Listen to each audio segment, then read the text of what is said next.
बात करने का मकसद ये है कि जो पाकिस्तान के अंदर ये 16 जमातें इकट्ठी होकर गवर्नमेंट कर रही हैं, मेरे भाई और बहनों, they are not gonna do anything for you.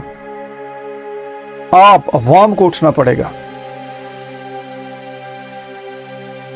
इन जमातों के अंदर कोई जान नहीं थी। They don't have any backbone. इनको एनर्जी दी आर्मी ने, और जब मैं आर्मी कहता हूं तो चीफ ऑफ आर्मी स्टाफ ने।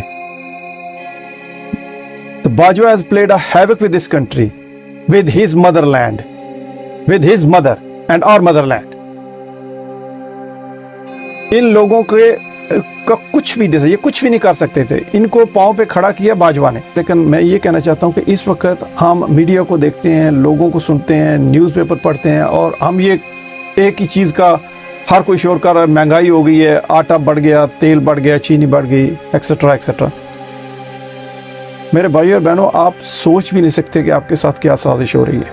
आपके न्यूक्लियर सिस्टम को डी न्यूट्रलाइज करने की सिचुएशन है। A lot of countries on the globe, they don't want Pakistan to become or to stay as a nuclear power. वो ये डेटरेंस ख़त्म करना चाहते हैं। और आप याद रखें, अगर ये डेटरेंस ख़त्म होगी तो इंडिया को पाकिस्तान के साथ जंग करने की कोई ज़रूरत नहीं है।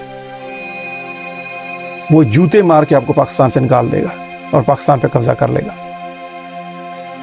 और ये होगा जो अगर हम इसी तरह जर्नल्स के पीछे और आर्मी को देखते रहें।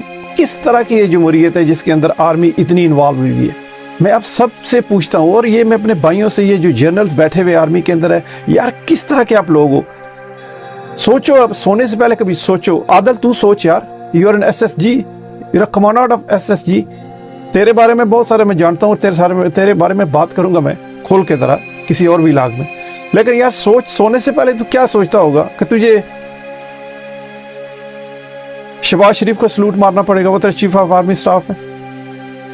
तेरा इंटीरियर मिनिस्टर राना सनाउल्लाह है। तेरा फॉरेन मिनिस्टर बिलावल है। कमान यार, कैसे तू सोता है, कैसे तुझे नींद आती है। किन लोगों को तुम सलूट मार रहे हो, किन लोगों को तुम ओबे कर रहे हो। अंदर हिलता नहीं यार। We are over 50s, we all are over 50s यार। मरना है, सच की जरूरत नहीं है। यहाँ अपनी कंट्रीब्यूशन करो।